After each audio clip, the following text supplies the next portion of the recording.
is the theme. Now we come to our topic of the month, which is accountability. You know, all year long of 2023, we have theme of the month, and I like the accountability to be at the end. Um, you know, accountability in Arabic, it's called حساب. حساب. حساب يعني account. You know, حساب means account or accounting. It's حساب. Hisab means you counting, you divide, you multiply, you subtract, you add. That's called hisab in Arabic. Okay, that's why the computer in Arabic called hasub, يعني the machine that does hisab. So the computer يعني in Arabic. So hisab. When you do your self hisab, like self accountability, so you account yourself before somebody accounts. And Allah mentioned that word in Quran. فأما من أوتي كتابه بيمينه, the one who will get the book with the right hand, فسوف, and he will be يحاسب حسابا يسيرا, will be accounted and easily accounted. Okay, حساب. Also سيدنا عمر بن الخطاب said حاسبوا أنفسكم قبل أن تحاسبوا.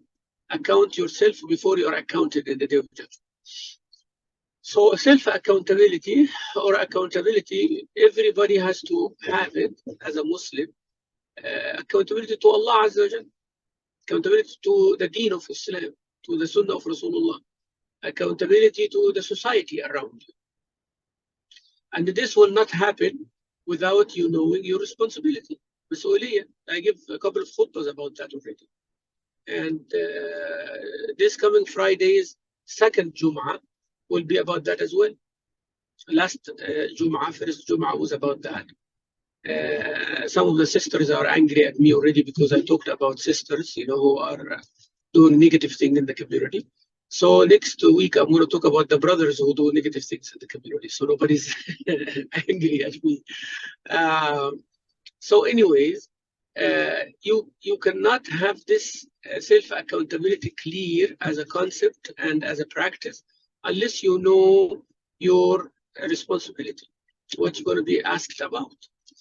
And you cannot know what you are asked about except if you know who you are. And who's asking you? Who's going to ask you is Allah Azza wa Jalla. And who you are the servant of Allah subhanahu wa ta'ala. So that is called reverse engineering. We have the concept of accountability, which comes at the end. At the end of what? At the end of an action or a course of action. What is that course of action? You have to know. How you know you are responsible? You know, you will not know what is the course of action when you enter the school unless you know you are a student or you are the principal or you are a teacher or you are the janitor. Then you will know. But you know, I cannot push you in the school building and tell you you will be accountable. Accountable for what? You did not even tell me what should I do. So accountability will come from a person who has a responsibility. And a person who has responsibility, knowing that they will be accountable, they have to know what kind of responsibility. What are the dimensions of that responsibility? What if they don't do it? What if they do it? What if they excel in it? What is the reward? Who is going to be accounting them? What is the characteristics? So all those are questions about accountability. You cannot talk about accountability as a Muslim to Allah unless you know who Allah is, what He wants from you, who are you, and what you are capable of doing. What if you did not do it? What if you didn't? What is the best way to do it? So basically the whole deen. The whole deen. That's why I put accountability in December. Because if you do not understand all the themes from January to now, it's going to be very hard to understand what I'm going to be accountable for. We talked about civic engagement. We talk about dispute resolution. We talk about many things, involvement. You know, we talked about lots of things. You know, about Ramadan and preparation, all of that. So you are accountable now for everything that you studied. You are responsible for all this information and knowledge that you got this year. What you're going to do for it? What you're going to do with it? You are accountable for every penny you earned, for every penny you spent. You're accountable for your husbands, for your relationship with your husband, your children. You're accountable what you did with your neighbors. So every single thing as a Muslim that you went through this year, you're accountable for. So it's a very long list, and it's scary. Like, did I fulfill my responsibility as a wife? Did I fulfill my responsibility as a mother? Did I fulfill my responsibility as a daughter, if your parents are alive? Did I fulfill my responsibility as a grandmother, if you are in that status? Did I fulfill my responsibility as a sister? Did I fulfill my responsibility as a teacher, or whatever your job is? Have I fulfilled my responsibility as a neighbor, as a da'i giving da'wah of Islam? Fulfill my responsibility to my fellow community members, to Masjid al-Salam, to the Muslims all over. I fulfill my responsibility toward the Muslims who are persecuted all over the world. What exactly did I do? Questions, huh? And as I said, reflection is very important. That's why I want you to ask yourself those questions to get ready for the next year. Allah give us life, so He forgive us subhanahu wa ta'ala for our shortcomings in what we did, and help us for what is coming. So this is the way it is. So accountability you will not have unless you know your responsibility. And then you ask yourself, have you fulfilled it or not? If you didn't fulfill it, what should I do? If I fulfill it, how should I thank Allah, and how should I continue and scale up? So did you fulfill? Yes. What was the level of success? Based on that, how can you improve? How can you scale up? How can you benefit others with it? If you failed, you did not do your responsibility part or total or partially or totally, how can you fix that? How you make a comeback? And how you ask Allah for forgiveness? This is also part of your accountability. So you will not know accountability unless you know who you are, what is required of you, by who? By Allah. Who is Allah? What is He capable of? And establish that relationship based on that. Responsibility as a wife. You have to know what is a wife, who you are. Are you fulfilling that or not? What is a husband? Who you are to your husband for the sake of Allah subhanahu wa ta'ala? Are you doing that or not? What are the issues? Personal, ego, you have selfishness, you have impact from something else, you have pressure, you have psychological issue, social issue, financial issue. What is affecting your responsibility, positively or negatively? As a mother, what are the things? Because we keep complaining a lot. Sheikh, what is the best way to raise our children? What is the best way to do this? So they have this problem. And most of the time, people will come to you with the mentality that they want to hear that this problem does not have a solution. That's what I'm feeling. I mean, from my almost 30 years of experience in this. So they what if this, but what if this, but what if this? They close all the doors and all the windows as if you say, you know what? Yeah, this problem doesn't have a solution. Just live your life as it is and no issue. You're going to go to Jannah, inshallah, Firdaus al-A'la. Man, this is impractical. This is not the way that we function as Muslims. We have to face our shortcomings. We have to, be held accountable in front of Allah, and we have to account ourselves. That first you have to do your best, try everything. Last week, there is one sister who have been talking with me from Houston community. Not from our Masjid Salam, but from another masjid far away. And she came to me for counseling. She's a single mom. And I could see that she is very bitter in the heart. And she is taking the personal things on the community. How the community failed her, how IGH failed her, how MAS failed her, how NISA failed her. Everybody in the world failed her. And I understand. So I absorbed that and I accommodated her for one session after the other, and be patient and all of that. Until every time I tell her something, she said, I tried that and didn't work. Have you, I tried that and didn't work. Oh, by the way, Sheikh, everything you said and everything you're going to suggest, I already tried and failed. Okay, what do you want me to do then? So I don't know. I said, but that is a very efficient way of rejecting everything. I tried everything and it's failed, and I don't know anything. So if I tell you anything, it's already failed. and you do not know. So why are you speaking to me now? I became very unhappy. I mean, this approach is not the approach of a good Muslim. A good Muslim is always hopeful, is always trying, is always seeking Allah's help. And as long as something halal, you know, in Islam, you keep trying. Even you keep trying the same thing. You know, they said try the same thing, it will not give you this a different result. No, we try same thing will give us different result. We try dua, same thing. We try salah, same thing. We try zakah, same thing. We try to be truthful, same thing. And it will give you different results. So,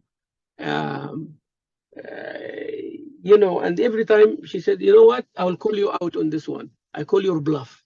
The sister started saying this. I said, I am bluffing. Like, are you accusing me I'm lying? She said, you know, because you are trying to get me to some direction just to get away from you. But this is, I call your bluff. I said, okay, I'm sorry. But, you know, I am really sincere in telling you such and such.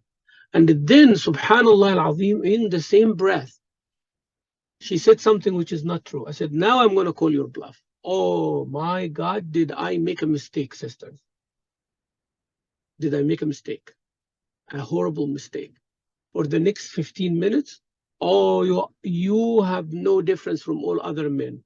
You are targeting me because I'm weak, because I am a woman, because I'm a woman, because I'm a single mom, because I am persecuted, because blah, blah, blah. The men and masculinity and manhood and blah, blah. Allahu Akbar. For 15 minutes, I became the most evil person. Even she dared to say that I listened to, that was last Sunday. I listened to your morning Riyadh al-Salihin. I could not sit through the whole thing, but I listened, and you are saying opposite of what you're doing. There is a hypocrisy there. I said, well, may Allah heal my hypocrisy. So what I'm trying to say here is this. This model is there, okay? And in brothers more than sisters, by the way. But I'm just telling you to relate to it as a sister. So I get attacked all this time like that. People have no purpose except to prove me wrong. But this is okay. I'm used to that. But this is not the way to solve our issues. You know, that's why I want you to teach everybody around you that always have hope in Allah that there is a solution for your problem, even if you have been trying for 50 years. The first day in your year number 51, Allah Azza wa Jal can solve it. Or you die. You die trying. You die trying and you go to Jannah for trying. There is no guarantee that everything you are asking of Allah will happen. There's no guarantee.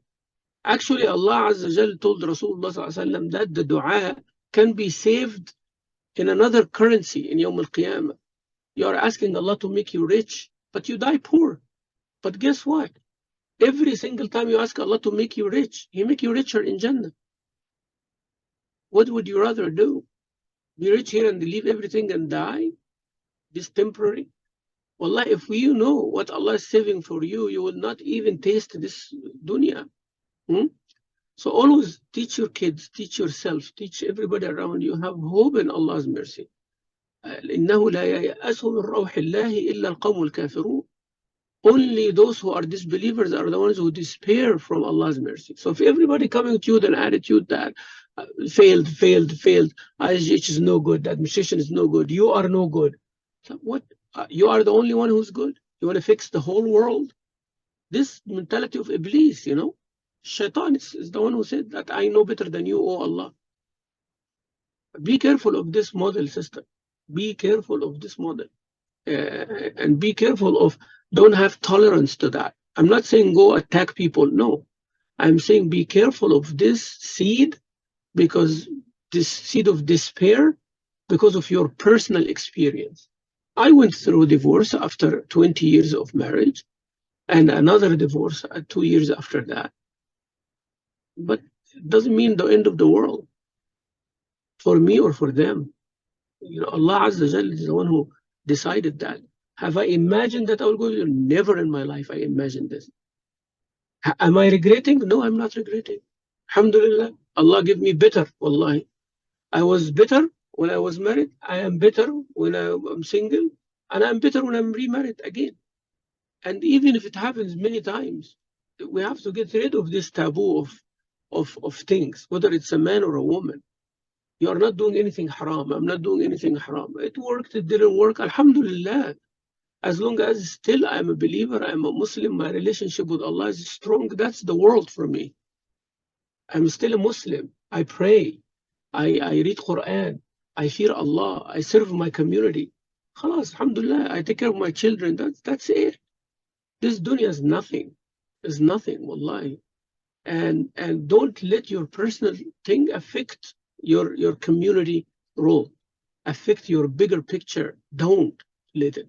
So that's my message for you about accountability. I'm sorry because I'm getting tired, but to summarize, accountability is a necessary ingredient in each and every Muslim's life. As a human, as a Muslim, as a male, as a female, and your role. So you, as a human, you are accountable. As a Muslim, you are accountable. As based on your gender, you are accountable. Based on your role, social role, you're accountable. Based on your financial ability, you're accountable. Based on your physical ability, you're accountable. So all these layers, one layer after the other, human layer, religious layer, social layer, physical and financial and material ability layer, all of these layers, you are accountable. You will never know the level of your accountability unless you know who's accounting you, Allah Azza wa Jal. Who are you? The servant of Allah Azza wa Jal. And you're going to stand in front of him and answer. Now you have to decide what is the spectrum, what is the basis of this accountability, what is the basis of this responsibility and job. As a human, what is my responsibility? As a Muslim, what is my responsibility? As a wife, what's my responsibility? As a female, as a wife, as a mother, my responsibility. Rich or poor, young or old, healthy or sick, you have responsibility. Once you figure that out, then you will know what to do. And may Allah give us the ability, inshallah, to live for another year, to see through, inshallah, our efforts and see it come to fruition. Jazakumullah khairan for listening, and sorry again, but I'm not feeling that well. So make dua for me, inshallah, and I will see you, inshallah, next Wednesday at 12:30 p.m. Jazakallah khair, Dr. Sheikh Mamdouh, for coming today. And even though it was short, it was very, very deep. So Jazakallah khair once again, and hopefully we'll see you next time. Yeah, please make the points written. Yeah. I know there is audio, but listening and reading makes you retain 20%. Okay. Very true. Yeah, I told you that before, right? So in the beginning, listening only 10%, listening, 5%, reading is 10%, listening and reading both 20%. Then when you have it like presented in a visual way, like a PowerPoint, it's 30%. Then when you discuss it with each other, this is like about 50%.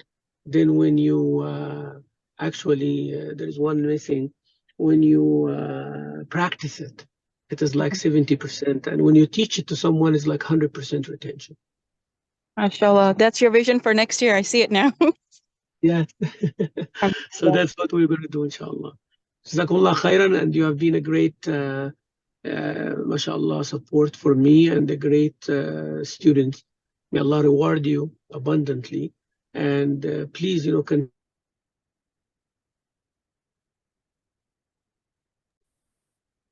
Seems like we lost you. So continue that, inshallah. What is that, Sister Siti? Oh, we lost you for a bit just now. Okay, I'm sorry. Can you hear me now? Yes. Yeah, what I was saying is, like, you've been a great support, great exemplary student of knowledge, mashallah. May Allah reward you for that. But please continue until we meet Allah Azza wa Jalla. There is no end for this, right? Whether with me or some other teacher, but continue learning, and learn with interest, and learn with hunger, and learn with passion. And then, transfer it to others through your understanding and through your practice and through mentorship. And inshallah, you will see the impact that we have on the community, inshallah. Inshallah, Sheikh, Jazakumullah here for teaching us this whole session, this Jazakallah. whole, yes. Barakallah fikum. Assalamu alaikum wa rahmatullah. Wa alaikum assalam wa rahmatullahi wa barakatuh.